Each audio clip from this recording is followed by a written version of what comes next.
Pourquoi les enquêtes aboutissent difficilement en République démocratique du Congo? C'est le thème aujourd'hui de notre émission Justice Juste. Chers téléspectateurs, bonsoir et bienvenue à notre émission Justice Juste. Justice Juste. Aujourd'hui, nous allons parler d'un sujet très important, que tout le monde en parle, que tout le monde veut qu'il puisse avoir des solutions adéquates dans les domaines, parce que c'est un problème qui touche tout le monde. Comme nous parlons de la justice juste, c'est-à-dire que dans la justice juste, nous devons chercher des thèmes qui peuvent aider nos téléspectateurs, qui sont les magistrats, les avocats, les OPJ,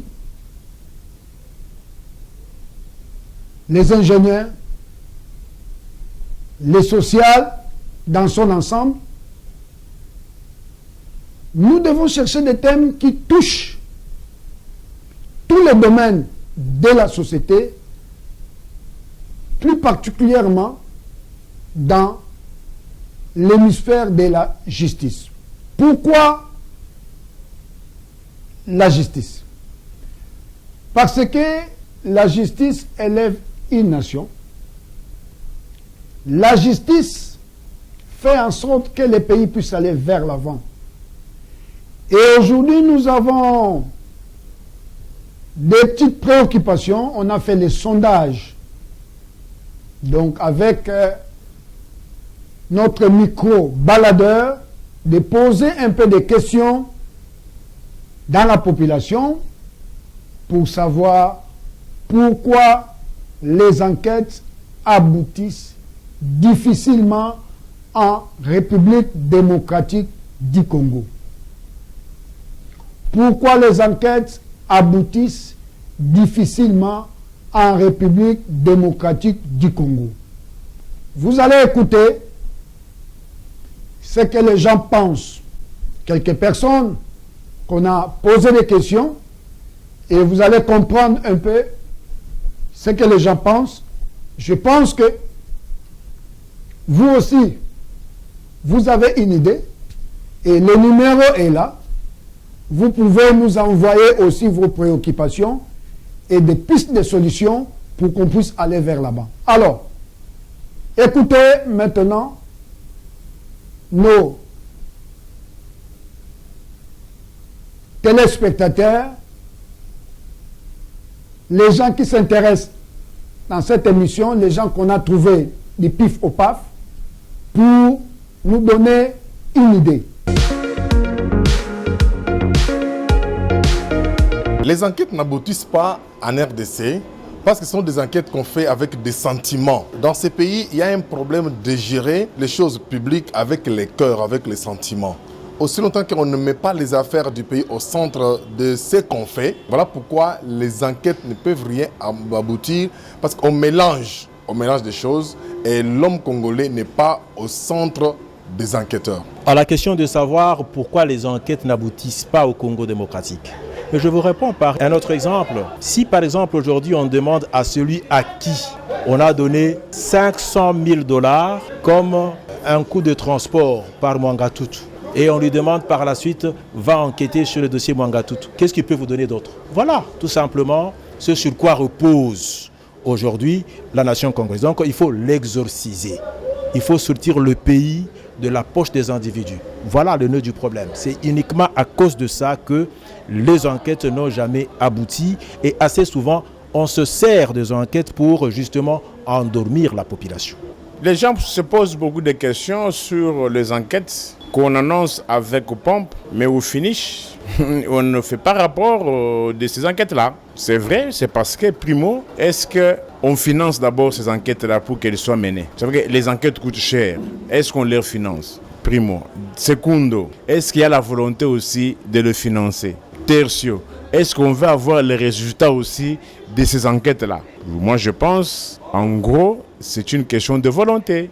On n'a pas besoin à ce que la vérité soit connue, soit mise sur la place publique. C'est pour cela on sait que l'homme noir en général et l'homme congolais oublient facilement. Ils se disent que les champs à bois, la caravane passe, donnez-leur 1 mois et 2 mois, ils vont oublier. Et c'est pour ça la cause, c'est ça ce qui fait que 1 mois, 2 mois, 3 mois, 5 ans après, on ne parle plus encore du rapport des enquêtes.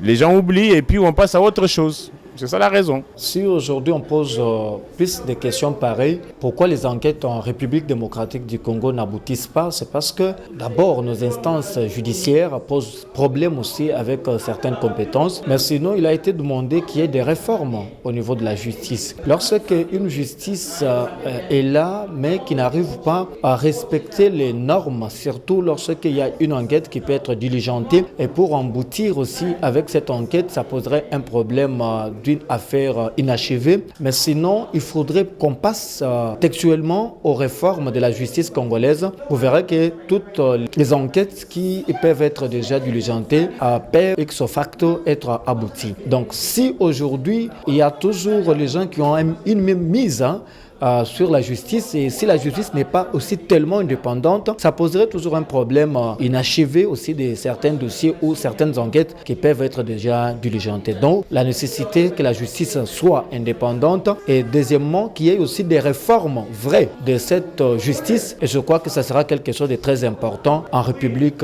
démocratique du Congo. Pourquoi est-ce que les enquêtes en RDC n'aboutissent-elles pas? Le problème, c'est la politisation. Nous sommes face à un pays où tout est politisé. C'est vrai, il faut une politique dans tous les domaines. Mais quand la politique s'y mixe dans tous les domaines, déjà le débat est biaisé.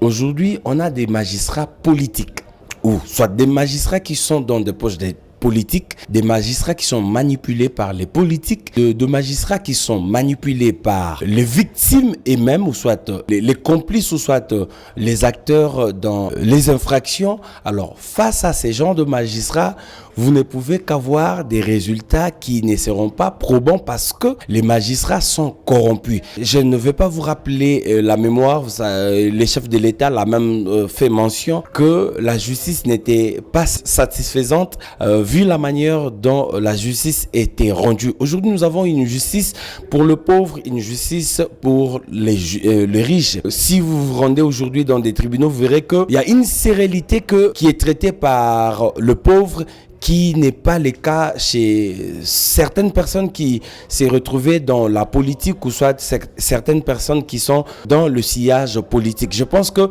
si les autorités congolaises étaient conséquentes et puis sérieuses, et cette question serait bien traitée aussi. Si on avait la culture de respect des textes, je pense que la République aura bel et bien des résultats dans tous les dossiers qui s'est retrouvé à la justice, aussi si la justice était indépendante et que les institutions étaient fortes que les individus. Je pense que cette question sera bel et bien résolue. Merci. La plupart des enquêtes judiciaires dans notre pays n'aboutissent pas justement parce que souvent ce sont les politiciens, entre eux ils se connaissent. Lorsque l'un vole ou l'un est repéré ou l'un est identifié, il ne va pas citer les autres. Et les autres feront le tout possible pour étouffer ces dossiers, pour que eux, leur nom ne soit pas cité. Voilà pourquoi toutes les enquêtes judiciaires, que ce soit faites par la Cour des comptes, soit par l'IGF, soit par toutes les institutions judiciaires, ça ne pouvait pas aboutir. Preuve année, vous voyez avec tous les grands politiciens, des grands noms qui ont été cités, personne n'est encore en prison. Finalement, et tous sont, après avoir été condamnés, ils sont acquittés miraculeusement. Donc voilà pourquoi, ce qui fait que notre justice ne pouvait pas rendre des verdicts finaux parce que justement, ils sont complices, ou la majorité des juges et des politiciens sont complices dans ça. Alors, vous venez de suivre avec nous les réactions de la population parmi quelques personnes qu'on a touchées, et vous avez compris. Cette émission a un caractère scientifique, un caractère éducatif, un caractère de renforcement des capacités de tout le monde, de tous les acteurs dans la machine judiciaire pour trouver des solutions. Alors, si vous avez compris la réaction de la population, et je pense que chacun va faire son jugement. Et comme vous savez, nous parlons de la justice juste, donc nous devons appliquer des techniques pour aider la justice, pour aider les juges à bien dire le droit. Et c'est pour cela nous parlons plus de la science forensique. La science forensique, c'est la science de la preuve opposable, la preuve irréfutable, donc la preuve opposable à tous. Pourquoi, vous savez, on ne peut pas condamner quelqu'un sans preuve? Parce qu'il peut y avoir des erreurs judiciaires. Toi, et moi, nous pouvons être aussi victimes d'une erreur judiciaire. Alors, je pense que si vous avez raison, on vous donne tort, ça peut vous déranger et déranger aussi ton entourage. Et ça peut même impacter par rapport à ta santé, par rapport à ta profession, par rapport à beaucoup de choses dans la vie quotidienne et dans la société. C'est pour cela nous devons toujours insister pour qu'il y ait une justice juste. Mais c'est vrai que la justice est administrée par des personnes. Et des personnes-là, comme on dit, nul n'est parfait. Donc c'est-à-dire que la personne qui doit dire les droits, les juges, peut dire les droits avec des erreurs. Les magistrats du parquet qui doivent instruire les dossiers, soit des dossiers venant de l'OPJ, ça pourrait être aussi faire en sorte qu'il y ait aussi des erreurs. Et ces erreurs-là peuvent faire en sorte que le jugement soit mal rendu. Alors, c'est pour cela nous insistons plus sur la science forensique, la science de la preuve irréfutable et la preuve opposable à tous.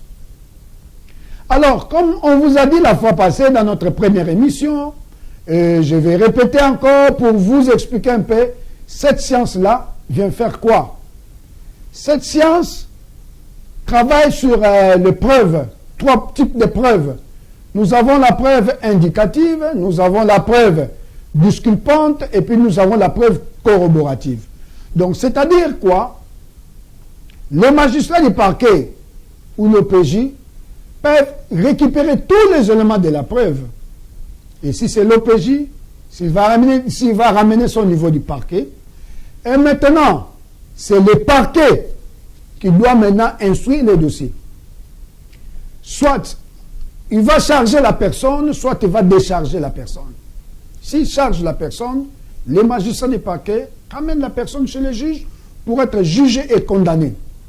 Alors, c'est pour ça que vous voyez ces processus-là. Si ce processus-là n'est pas bien respecté, s'il y a des erreurs, ça pourrait être aussi qu'on puisse avoir des innocents en prison. Or, dans la justice juste, c'est 0 innocent en prison. Alors, ici, nous devons beaucoup plus toucher pourquoi les enquêtes aboutissent difficilement en République démocratique du Congo. Est-ce qu'il y a les ratés des enquêtes qui sont à l'origine de ça? Ou bien il y a des techniques qui ne sont pas bien utilisées?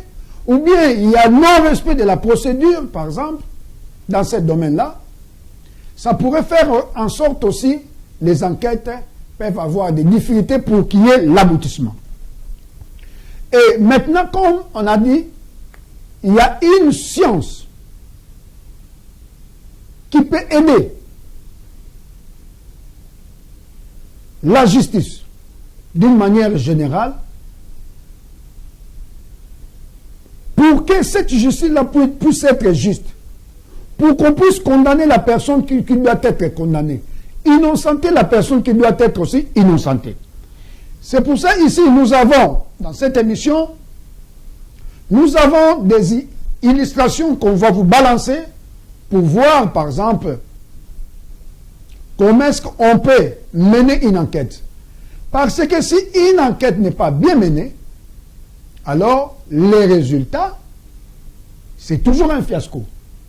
C'est comme on dit en médecine, un mauvais diagnostic doit ramener un mauvais traitement. Un mauvais traitement, c'est quoi? La personne ne va pas guérir. Et ça peut ramener la personne aussi à la mort. Donc, c'est-à-dire, vous comprenez aussi, dans le domaine de la justice, nous devons respecter toutes les procédures. Il ne faut pas faire vice des procédures. Et il faut utiliser des techniques. C'est pour cela, dans la faculté de droit, vous voyez souvent, il y a un cours.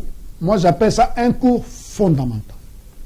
J'appelle ça un cours, un dénominateur commun. C'est la criminalistique. La criminalistique, c'est l'ensemble des techniques utilisées par la justice et la police dans le but de démanteler l'auteur d'un crime. Pourquoi quand il y a un crime, c'est-à-dire il y a quelqu'un qui a commis ce crime-là, et la personne qui a commis un crime doit être démantelée et doit être chargée par rapport à la preuve. Parce que, attention, il peut y avoir un crime, mais s'il n'y a pas de belles techniques d'enquête, et les criminels pourraient être aussi dans la nature. Et vous allez voir, on peut condamner aussi un innocent. Ça arrive souvent dans des erreurs judiciaires. C'est pour cela que cette matière-là, ces cours qui est dispensé en faculté de droit, la criminalistique, qui est l'ensemble des techniques utilisées par la justice et la police dans le but de démanteler l'auteur des crimes. C'est pour ça que la science forensique applique la criminalistique. Alors, il y a des techniques qu'on doit utiliser. C'est-à-dire quand il y a un problème, quand il y a un crime, nous devons chercher qui a fait quoi, comment, pourquoi. Alors, voici un expert dans le domaine. Ça pourrait être un magistrat, ça pourrait être aussi un OPJ, ça pourrait être aussi un expert qui est qu'on peut requérir, le ministère public peut requérir un expert en sciences forensiques qui peut venir prêter main pour que la vérité puisse être éclatée. Alors, c'est pour cela nous devons vous proposer quelques techniques qui peuvent aider la justice pour que l'enquête puisse aboutir. Puisque nous parlons de la République démocratique du Congo, après les sondages, nous avons vu qu'il y a des préoccupations pour qu'on puisse arriver. Je ne dis pas que toutes les enquêtes doivent aboutir, mais au moins, quand il y a un problème, les gens attendent. Les gens sont là pour attendre le verdict. Donc, nous sommes dans l'obligation pour que les enquêtes puissent aboutir. C'est vrai que toutes les enquêtes, c'est difficilement. Il y a des fois, il n'y a pas de la preuve. Et le magistrat peut classer le dossier sans suite, vous voyez, pour manque de preuve. Vous voyez. Donc, s'il n'y a pas de la preuve, le magistrat ne peut pas amener l'affaire au-delà. Directement, va classer les dossiers sans suite. C'est pour cela, c'est la preuve. Alors, comment on doit maintenant récupérer de la preuve? Parce qu'on a besoin de la preuve. Ça pourrait être soit la preuve indicative, ça pourrait être soit la preuve disculpante, comme ça pourrait être aussi une preuve corroborative que la justice a besoin pour que tu sois chargé ou déchargé. Et maintenant, la science forensique vient en appui. La science forensique ramène le renforcement des capacités chez les OPJ, chez les magistrats, chez les juges, chez les avocats. Et puis aussi dans la société, chez les militaires, chez nos agents de sécurité. Parce que quand il y a un crime, c'est un acte qui est antisocial. Un acte que la population, que la loi ne permet pas. Et c'est pour cela, nous devons savoir, nous devons comprendre qu'est-ce qu'on doit faire pour que au moins les enquêtes puissent commencer quand même à aboutir. Je dis que les enquêtes aboutissent difficilement. Il y a quand même des enquêtes qui aboutissent. Vous voyez. Mais vous avez suivi nos téléspectateurs dans les micro-baladeurs. Vous avez suivi comment est-ce que les gens ont parlé, comment est-ce que les gens ont réagi. Alors, pour nous, nous devons appliquer la science à la poursuite du crime. Nous devons faire l'application stricte de la science forensique. Je dis bien l'application stricte de la science forensique. Dans toutes les machines judiciaires, dans toutes les instances, en commençant par la police, donc l'OPJ, jusqu'au niveau du juge, en passant par le ministère public qui est l'OMP. Tout ce monde-là, aussi n'oubliez pas les avocats, parce qu'un avocat, il est le maître de la procédure, il suit pour défendre son client. Vous voyez, pour les intérêts de son client. Alors, nous sommes tentés de voir, nous avons touché pourquoi les ratés des enquêtes. Et on a constaté que nous avons un problème. Nous avons une préoccupation qui est essentielle dans le domaine de l'identité. De l'identité à l'identification. D'abord, le premier point, c'est de l'identité. Si nous ne sommes pas identifiés, c'est difficilement pour que les enquêtes puissent aboutir. Donc, vous comprenez avec moi que l'identité, c'est un élément fondamental pour que l'enquête puisse aboutir. Parce qu'on doit poser la question, qui a fait quoi? Donc, qui là, c'est la personne qu'on doit identifier. Qui a fait quoi? Parce qu'il y a un crime. Par exemple, je vous donne un exemple simple. Il y a un mort d'homme.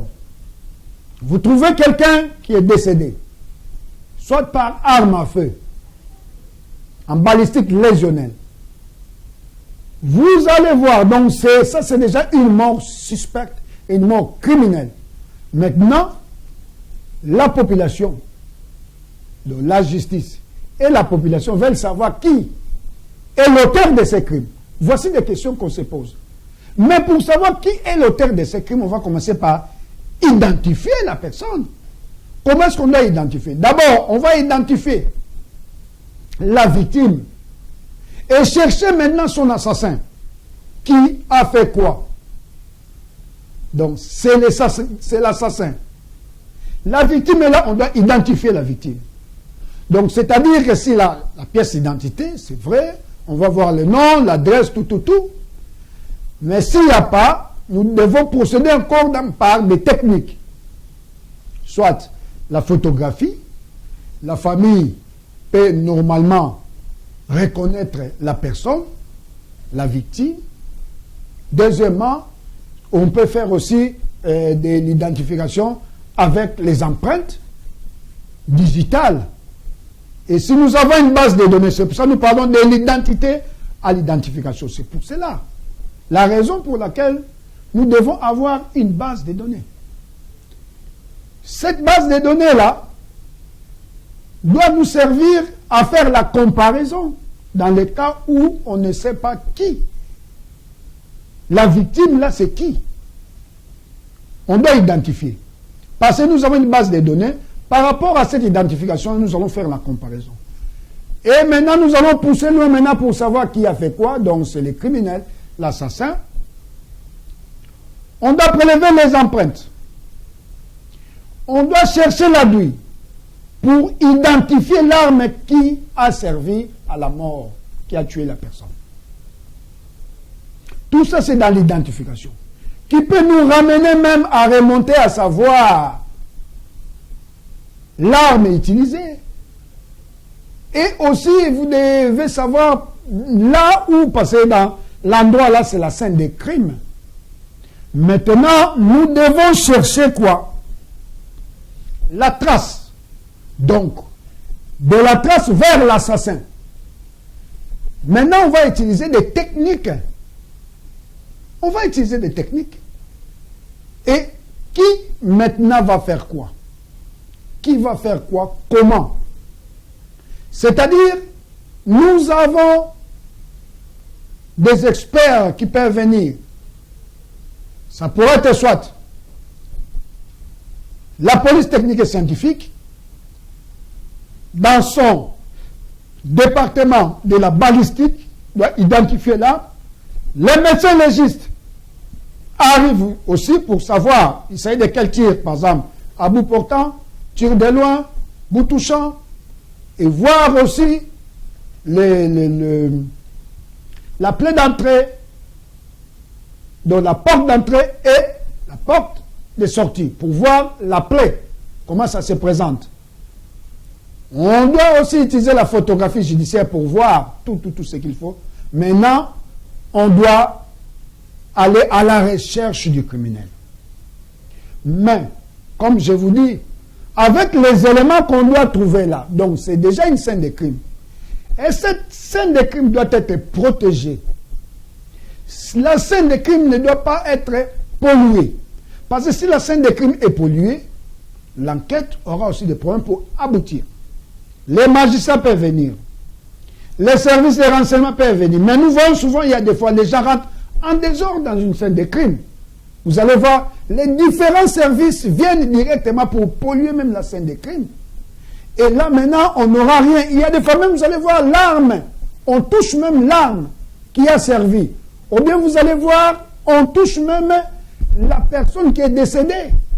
Hein? On touche même les habits de la personne qui est décédée.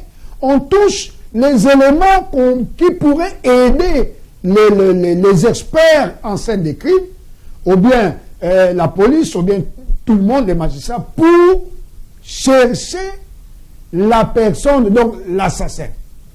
Voici, d'une part, et revenir par rapport à la population, par rapport aux acteurs, les personnes qui arrivent en première position à la scène des crimes, qui peuvent polluer la scène des crimes. Et là maintenant, il n'y aura rien comme élément de la scène des crimes. Il n'y aura pas de traces. Quand il n'y aura pas de traces, et l'enquête aura aussi des difficultés pour aboutir. Là, on a parlé de l'identification. Donc, de l'identité à l'identification. Je vais vous montrer quelques illustrations, par exemple. Vous allez voir les empreintes, par exemple, comment est-ce qu'on peut prélever les empreintes, comment est-ce qu'on recherche les éléments à la scène des crimes, comment est-ce que l'expert se comporte pour rechercher les éléments à la scène des crimes. Suivez.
suivi avec moi comment est-ce que les experts arrivent pour chasser. Donc ce sont des chasseurs, donc les gens qui viennent pour chercher les éléments que vous ne voyez pas à l'œil nu. Ils sont très professionnels pour chercher. Et cet élément-là va servir pour qu'on puisse chercher qui a fait quoi. Pourquoi? Parce que je vous ai dit que, premier point, la scène des crimes. Donc, de la trace vers l'assassin. Pourquoi? Parce que la vérité se cache dans les détails. La vérité se cache dans les détails. Vous voyez? Alors, pour qu'il y ait l'aboutissement de l'enquête, les experts savent, ça pourrait être un magistrat qui arrive, ils doivent avoir des techniques. Pourquoi? Parce que la vérité se cache dans les détails. Comme la vérité se cache dans les détails, qu'est-ce qu'on doit faire? Nous devons, appliquer ce qu'on appelle du professionnalisme. Voici là où les bas blessent. Du professionnalisme. On doit savoir quel type de technique d'enquête doit-on utiliser. Je dis bien, quel type de technique d'enquête doit-on utiliser? Parce que toute scène, donc en fait, quand il y a 50 scènes de crimes, je ne dis pas que les 50 scènes de crimes peuvent être identiques. Vous voyez? Vous allez voir par exemple une scène de crime d'incendie. Il y a eu un incendie. Il y a un incendie, il y a mort d'homme dans l'incendie. On doit savoir d'abord, dans la technique d'enquête, on doit savoir d'abord, est-ce que c'est un incendie criminel ou bien c'est un incendie accidentel. S'il y a mort d'homme, on doit savoir la personne est décédée dans l'incendie ou bien avant l'incendie. Donc mort incendié ou incendié mort. C'est-à-dire, on doit maintenant savoir quel type de technique on doit utiliser. Alors, si on ne sait pas quel type de technique on doit utiliser, on doit être à l'écart. Dans des noyades, par exemple, vous trouvez quelqu'un est noyé dans une piscine, par exemple, dans une rivière. Vous arrivez. Donc, c'est déjà une mort suspecte. Vous devez savoir quel type de technique vous allez utiliser dans cette scène de crime. Alors, vous devez savoir la personne est mort noyé ou noyé mort. Vous devez chercher d'abord à savoir, est-ce que la personne est mort noyé ou noyé mort. Et à part ça aussi, parce qu'il y aura une autopsie qui sera faite pour voir vraiment s'il y a... Parce que si la personne est bel et bien c'est une vraie noyade, la personne doit inhaler donc l'eau. Donc en fait, on doit retrouver l'eau dans les viscères. Mais attention, on a trouvé la personne par exemple à la rivière Makelelo, bien dans une piscine X. On doit prélever aussi l'eau à la scène des crimes là. Là on a trouvé la personne qui est noyée. On doit prélever l'eau. Pourquoi on doit prélever cette eau-là? Pour faire la comparaison, si et seulement si on trouve l'eau dans les viscères de la personne qui est noyée. Si on trouve l'eau, on dit que oui, bel et bien c'est une noyade. Mais on doit aussi chercher à savoir si la personne était noyée là. Et l'eau qu'on a prélevée à la scène des crimes, ça va vous permettre normalement à dire que la personne était noyée là. Mais souvent, vous voyez, on ne fait pas ça. Ce sont des erreurs aussi. Parce qu'on peut dire que oui, c'est une noyade, mais on ne sait pas la personne là où est noyée. La médecine légale peut confirmer que c'est une noyade, mais on doit chercher maintenant, la personne là est noyée là, ou la personne est noyée quelque part, on vient la jeter par exemple dans telle piscine ou bien dans telle rivière. Ça arrive aussi. Vous voyez, même dans le domaine de la pendaison par exemple, vous devez savoir c'est mort pendu ou pendu mort, c'est des choses différentes. Vous voyez, dans le mort pendu ou pendu mort, il y a des techniques aussi. Donc c'est pour ça que je dis, c'est comment est-ce qu'on peut utiliser une technique appropriée par rapport à une scène de crime. Les magistrats arrivent, soit l'OPJ ou magistrat, les experts, ils ont un comportement. Ils savent ce qu'ils vont faire. Et si on n'applique pas ces techniques-là, ou bien toutes les techniques-là, l'enquête ne peut pas aboutir pour savoir si c'est une pendaison, ou bien c'est vraiment une personne là, on l'a tué. Donc on l'a tué mort, pendu ou pendu mort. On l'a tué et puis on amène pour faire ce qu'on appelle l'assimilation. Donc dire que la personne, il s'est donné la mort. Ça peut aussi arriver. Mais vous devez être strict. Et en même temps aussi, vous pouvez dater les morts. Vous voyez? Vous devez utiliser aussi une technique. Dater les morts. Alors quand la mort est récente là, il y a des techniques, ici nous parlons des techniques, il y a des techniques qu'on doit utiliser pour dire que non, la mort est récente. Bon, la mort est récente, mais la personne est décédée, ça fait combien de temps? Les magistrats, l'OPJ, ou la population, ou la famille, fait savoir aussi, Moutounabissou Akoufi, il y a combien de temps? Voici des questions que la famille a Potuna, Moutounabissou Akoufi Tangonine. L'OPJ va aussi se poser des questions, comme aussi les magistrats, comme tous les pays. Moutouane Akoufi il y a combien de temps? Et Akoufi comment? Et pourquoi Akoufi? Voici les questions qu'on se pose. Quand, comment et pourquoi la personne est décédée. Alors, toutes ces questions-là doivent être résolues, méritent une réponse. Et la réponse, c'est les techniques qu'on doit utiliser pour aider les juges à bien dire les droits. Là, nous avons parlé de quel type de technique d'enquête doit-on utiliser? Qui fait quoi? Quand? Comment? Et pourquoi? Qui fait quoi? Est-ce que vous avez envoyé une bonne personne pour mener cette enquête? Est-ce que la personne-là a la maîtrise dans le domaine en question, là où il y a crime? Là, on a parlé que de morts d'hommes. Mais il y a des fois aussi des fraudes documentaires, des détournements. Mais quand vous envoyez quelqu'un, quand il y a par exemple fraude fiscale, des enquêteurs doivent savoir des techniques qu'on doit utiliser parce que vous devez récupérer les éléments de la preuve pour charger la personne. Mais nous voyons souvent, on arrête la personne, on envoie la personne en prison via les mandats d'arrêt provisoire, mais après la personne est acquittée, ou bien la personne a la liberté provisoire. Mais la personne était déjà salie. La personne était déjà salie, qu'il a violé par exemple. Non, c'est un violeur. Il a violé, il a violé. Et le ministère public voit, non, il y a les indices de culpabilité. Non, j'ai tous les éléments, alors maintenant je dois lui mettre avec les mandats d'arrêt provisoire. Après, maintenant, vous commencez à rechercher les éléments de la preuve parce que vous n'avez pas assez pour charger la personne. Et vous savez, quand la personne est déjà arrêtée, s'il y avait un réseau,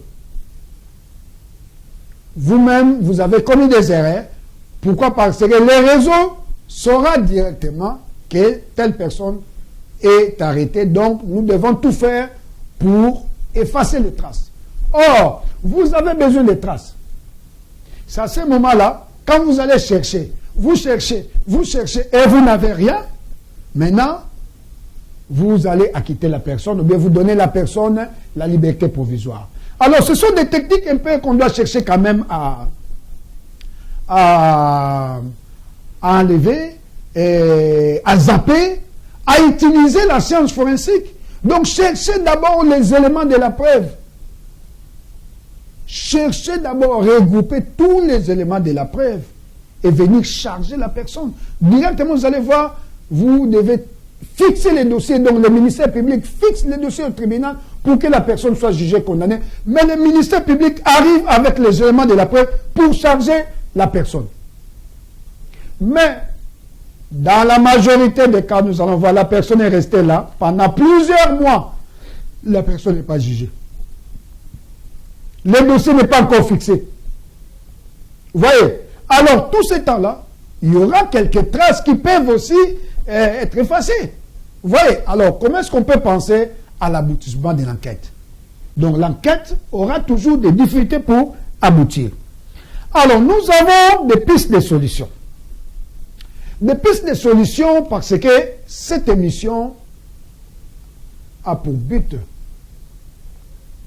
Donc je vous ai dit qu'il y a un caractère scientifique. Nous sommes là, nous constatons. Nous devons donner des pistes de solutions pour que les acteurs judiciaires, pour que la population, pour que la nation tout entière puisse s'approprier de la science forensique, de ce que nous devons proposer. Mais c'est à prendre ou à laisser. Mais c'est comme, c'est une émission, tout le monde doit quand même connaître, savoir et apprécier maintenant pour qu'on puisse appliquer. Alors, piste de solution, c'est quoi? Nous devons valoriser et professionnaliser. Donc nous devons donner de la valeur et professionnaliser. On doit donner de la valeur à quoi? À qui? Et nous devons professionnaliser qui? Pour moi, je dis la police technique et scientifique. Nous devons valoriser la police technique et scientifique parce que nous avons une police technique et scientifique qui est là. Je pense prochainement, nous devons quand même descendre là-bas et prendre les images. Vous devez voir, donc en fait, vous devez savoir, vous devez comprendre que nous avons une police technique et scientifique ici en République démocratique du Congo. Est-ce la police technique et scientifique est vraiment utilisée? Est-ce que les magistrats utilisent la police technique et scientifique? Est-ce que les avocats utilisent la police technique et scientifique? Ils recourent à la police technique et scientifique parce que la police technique et scientifique doit être requérie. À qui des droits? À la personne qui doit requérir. Ça pourrait être l'OPJ, ça pourrait être le ministère public, ça pourrait être les tribunaux. Qui peut normalement requérir la police technique et scientifique pour venir éclairer? Là, vous allez voir, il y a même un département là où on fait même des fraudes documentaires. Il y a un département de la balistique légionnaire. Mais c'est vrai que nous avons écrit aussi, c'est pour cela, cette émission aussi fait de la plaidoirie, nous avons écrit aux autorités pour qu'on puisse valoriser la police scientifique. Innover la police technique et scientifique, parce que la police technique et scientifique est le dénominateur commun pour une bonne administration de la justice.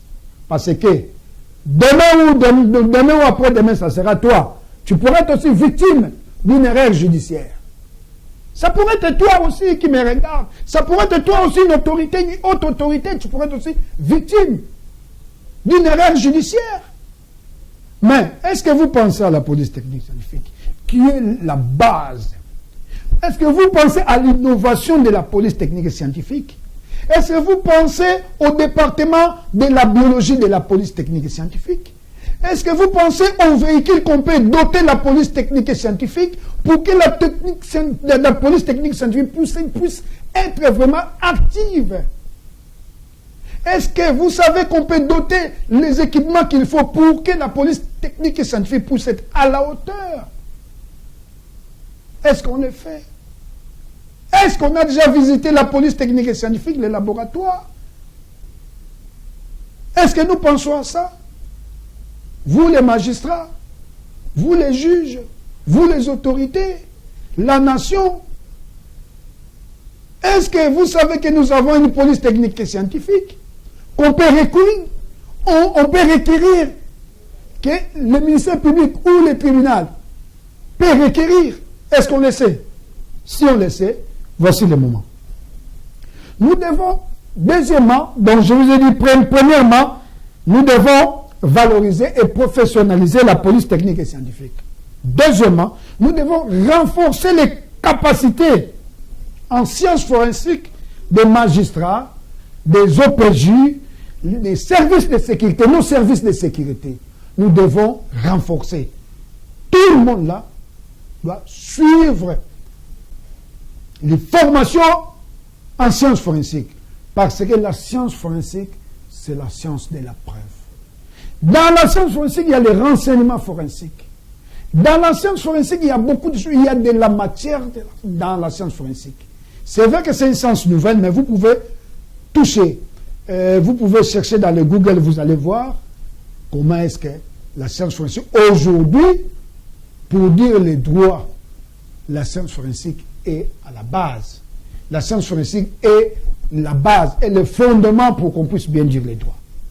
Donc, nous avons l'obligation de renforcer les capacités, de valoriser, de professionnaliser nos magistrats, nos OPJ, nos services de sécurité. Il faut qu'il y ait des formations continues. Hein? Et aussi spécialiser les magistrats ainsi que les cours et tribunaux. Nous devons penser à mettre, donc, c'est-à-dire comme dans d'autres pays, vous allez voir, il y a des parquets spécialisés, par exemple, pour le terrorisme. Donc, il y a des magistrats qui sont experts en terrorisme. Il y a des magistrats qui sont experts en cybercriminalité. Il y a des OPJ qui sont experts en cybercriminalité. Il y a des cours et tribunaux qui sont spécialisés dans des domaines, par exemple, cyberattaques, dans le domaine des détournements. Vous voyez? Donc, c'est-à-dire que ce sont les gens qui devaient faire que ça. Si on a tel problème, on sait que c'est les parquets tels. Bon, c'est une suggestion, hein, dont nous sommes tentés de donner des pistes de solutions, des suggestions. Comme cela, nous aurons des magistrats, des juges qui sont experts dans tel domaine. Alors là, maintenant, vous allez voir, même quand les juges, ou bien quand les magistrats ont les dossiers, vous devez comprendre, vous devez connaître, vous devez comprendre et vous devez connaître. Et vous allez voir comment est-ce que les enquêtes vont commencer à aboutir. Parce que si les enquêtes n'aboutissent pas comme on a dit, ou bien aboutissent difficilement, nous avons ces problèmes qu'on vient d'évoquer ici. C'est d'abord du professionnalisme, de la technique utilisée et les plateaux techniques. Respect de la procédure. Qui doit venir faire quoi? Comment et pourquoi? Donc, qui fait quoi? Donc, ça, c'est dans le domaine de la méritocratie. Vous allez voir qu'il y a des fois, on a assisté dans des scènes de crime, où même d'autres autorités judiciaires arrivent, ils piétinent, donc en fait, ils polluent la scène de crime. Ça arrive souvent. Mais il y a des fois, ils posent des actes sans savoir que non, on ne peut pas faire ça. On doit laisser les experts, parce qu'il y a des éléments qu'on a besoin là. Les éléments-là peuvent aider pour charger ou bien pour chercher les criminels. D'où le respect de la technique utilisée dans chaque enquête. Parce que, je vous ai dit, toutes les scènes de crime ne sont pas les mêmes. Il y a des différences. Il y a des scènes de crime là où il y a mort d'homme. Il y a une conduite à tenir. Il y a des scènes de crime là où il y a un accident. Et le conducteur a conduit avec soumission chimique. Donc il avait pris de la bière, de l'alcool. Donc il a conduit sous les effets d'alcool et il est parti écraser les gens. Et là maintenant vous devez aussi contrôler, vous devez savoir que non, la personne là, quand il a fait son accident, il a fait son accident dans des conditions qui ne sont pas bonnes. Donc il a pris un verre de plus. Il y a aussi des cas où il y a des morts d'hommes. Comme je vous ai dit, vous devez savoir comment est-ce que la personne est décédée. Est-ce que c'est une mort suspecte? Est-ce que c'est une mort criminelle ou c'est une mort naturelle? Vous voyez? Et les médecins, quand vous appelez les médecins arrivent pour faire son constat et faire son rapport. Mais vous devez savoir requérir. Parce qu'aujourd'hui même, nous voyons aussi plusieurs cas. Dans des cas de viol. Il y a beaucoup de personnes qui sont en prison pour des cas de viol. On peut les accuser à tort ou à raison. Vous voyez? Mais dans des cas de viol, qu'est-ce qu'on fait? Ce n'est pas seulement quand on dit viol, directement. Vous prenez la personne, vous allez directement la mettre en prison. Vous devez chercher tous les éléments Donc nous parlons de la preuve qu'il y a eu viol. Hein? Des preuves qu'il y a eu viol. Vous allez voir même les témoignages, il y a des fois la personne témoigne. Comment ça s'est passé? Mais vous devez corroborer pour savoir si ce que la personne a dit. Oh non, on m'a touché, il m'a enlevé les habits. Donc, c'est-à-dire il y a une violence quand même. On peut chercher même les fibres. Donc, si les habits du criminel, ou bien de l'agresseur qui a touché les habits de la victime, il y a quand même des traces.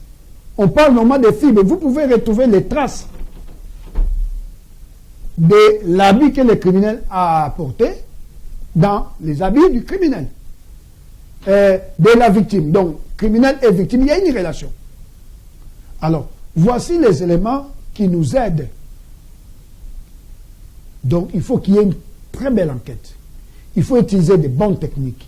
Et il faut s'approprier de la science forensique, qui est la science de la preuve irréfutable et la preuve opposable à tous. C'est pour cela l'Observatoire forensique Africa, qui est INASBEL, est là pour vous. Et cette association veut aider, appuyer la justice pour qu'il y ait des formations des magistrats, des formations des OPJ, des formations de tout le monde qui s'occupe de notre machine judiciaire. Et aujourd'hui, on a parlé pourquoi les enquêtes aboutissent difficilement. Et prochainement, nous allons encore parler, on va revenir vers vous pour parler encore d'un thème qui est très important. N'oubliez pas que la rediffusion, c'est toujours vendredi de 16h à 16h45. Et chaque jeudi, de 21h30 à 22h15, vous devez toujours commencer à nous suivre à la télévision 7, donc Télé 7. Et vous serez toujours éclairés, magistrats, OPJ, la nation, donc la société et les avocats. C'est votre émission. Et je vous remercie sincèrement de l'attention, de votre attention, bien sûr, pour suivre notre émission. Et on vous dit au revoir et à la prochaine.